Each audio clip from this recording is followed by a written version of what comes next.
तो हम भी नहीं करेंगे। कोई बांग्लादेश से आना चाहे, कहीं और से आना चाहे, तो क्या भारत उनको स्वीकार करेगा? शरण दे सकता है, कोई पढ़ने के लिए आ सकता है, इलाज के लिए आ सकता है, लेकिन जाना तो उसको अपने देश वापस पड़ेगा। 20 करोड़ लोगों को कहां भेजोगे भाई? और कोई क्यों ले लेगा? कल को आप फिर दलितों को कहोगे कि 40 करोड़ तुम हो, तुम भी भाई, तुम्हें भी बाहर भगाएंगे। जो एनआरसी और जो सीए वाला जो मसला था, बेसिकली इनको उसमें समझ आ गया कि जो खासतौर पर जो दलित और आदिवासी है, मुस्लिम पे तो फिर भी कहीं ना कहीं जमीन के पट्टे मिल जाएंगे, उनके पास बड़ी जमीनें होंगी, लेकिन दलित आदिवासी के पास तो एक सिंगल पेपर नहीं मिलेगा। तो जो पैमाना था उसका, उस पैमाने पे उनके पास कुछ भी नहीं है। बेशक तो 50 साल से रह रहे होंगे, तो उस जमीन का पेपर नहीं मिलेगा। मकान तो होगा वहां, पहले कभी झोपड़ी बनाई, बाद में पक्का बन गया, लेकिन उसे कहेगी पेपर दिखाओ, तो पेपर नहीं होगा। आजादी से पहले का पेपर कहां से लाएगा? तो ये जो बातें हैं, ये एकदम बेकार बातें हैं, भारत को कमजोर करने वाली बातें हैं, भारत को तोड़ने वाली बातें हैं। अभी 550 साल में केवल सिख धर्म मिले हुए, 1400 साल इस्लाम, 2000 साल पहले ईसाई धर्म, 2500 साल पहले बौद्ध धर्म, 2600 साल पहले जैन धर्म, 3500 साल पहले सनातन धर्म। यार क्या उससे पहले इंसान नहीं था? दुनिया थी, इंसान था, धर्म जाति नहीं। तो भारत से जिसको प्यार है, जो अपने देश से प्यार करता है, वो कभी भी जाति धर्म के नाम पर दंगे नहीं कराएगा, ऐसी कोई भाषा नहीं बोलेगा। यार हम एक बात बताइए, ऐसा कौन व्यक्ति जो अपने अधिकारों को सुरक्षित नहीं देखना चाहता?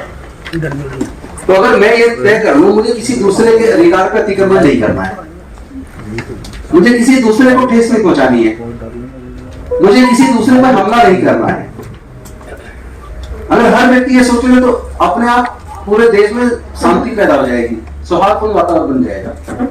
तो सामाजिक और सांप्रदायिक जो सद्भाव का जो टॉपिक आज चर्चा के लिए रखा है आज की इस संगोष्ठी में, मुझे लगता है हमारी आपकी सबकी जिम्मेदारी है कि हम पूरे देश के अंदर ऐसा वातावरण पैदा करें। और जो लोग नफरत की बात करते हैं, जाति के नाम पे करें चाहे धर्म के नाम पे करें, वो लोग कदापि देशभक्त नहीं हो सकते।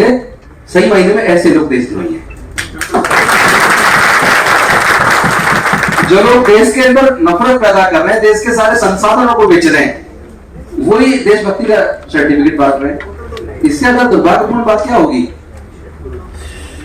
आज 5 बजे प्रेस कॉन्फ्रेंस बुलाई इलेक्शन कमीशन ने कि हमें एमसीडी के चुनाव की तारीखें घोषणा करेंगे, और उसके बाद केंद्र सरकार ने उनको चिट्ठी दी कि हम तीनों निगम को यूनिफिकेशन कर रहे हैं, आप इसको टाल दो।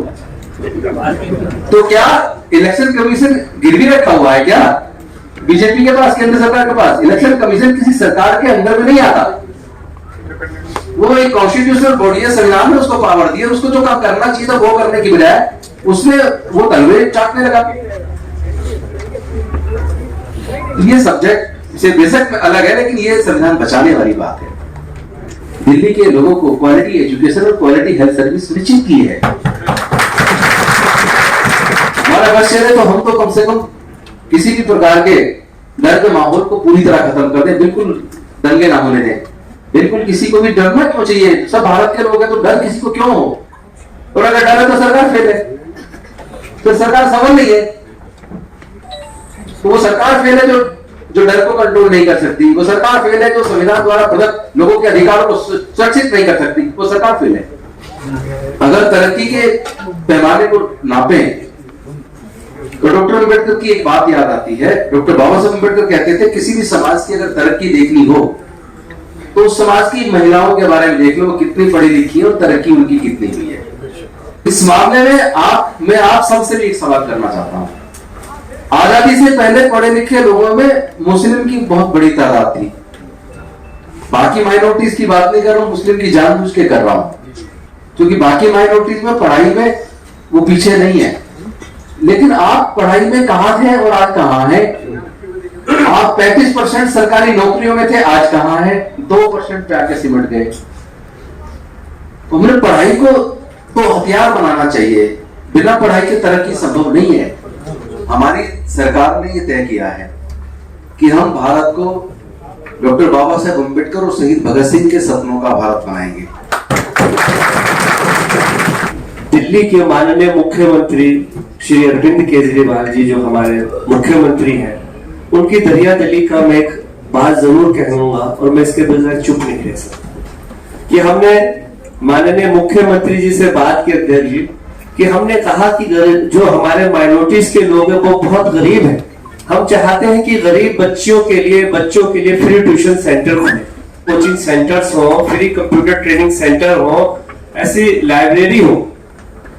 इस तरीके से हमने बात की और उन्होंने कहा कि मुझसे क्या चाहते हो। मैंने कहा कि हमारा जो फंड है 2,90,00,000 रुपए है, इस 2,90,00,000 को चलते हुए 1999 से लेके 2021 आ गई है, ये पैसा कम है। तो उन्होंने कहा कि इतनी छोटी सी बात के लिए आप संकोच कर रहे हैं। उन्होंने बुलाया, आदेश दिया और 2 करोड़ रुपए उस फंड को कहा कि आप माइनॉरिटीज के लिए इलाकों में जो चीजें खोलना चाहते हैं आप खोलिए। अगर आपने 4,90,00,000 रुपए खर्च करके दिखा दिए तो अगला सेशन के आपके 10 करोड़ रुपए।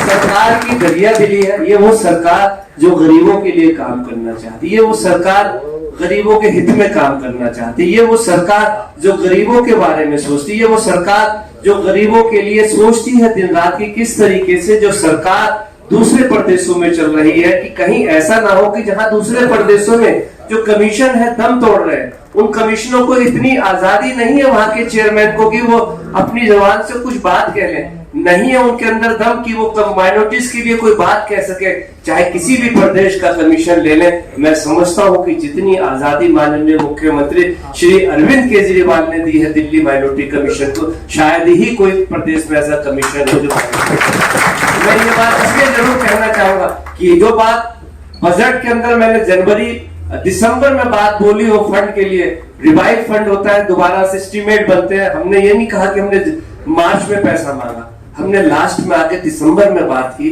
और जब वो फंड की मीटिंग्स बैठी, रेवेन्यू डिपार्टमेंट की बात हुई तो 2 करोड़ मिलना ये कोई छोटी मजाक की बात नहीं।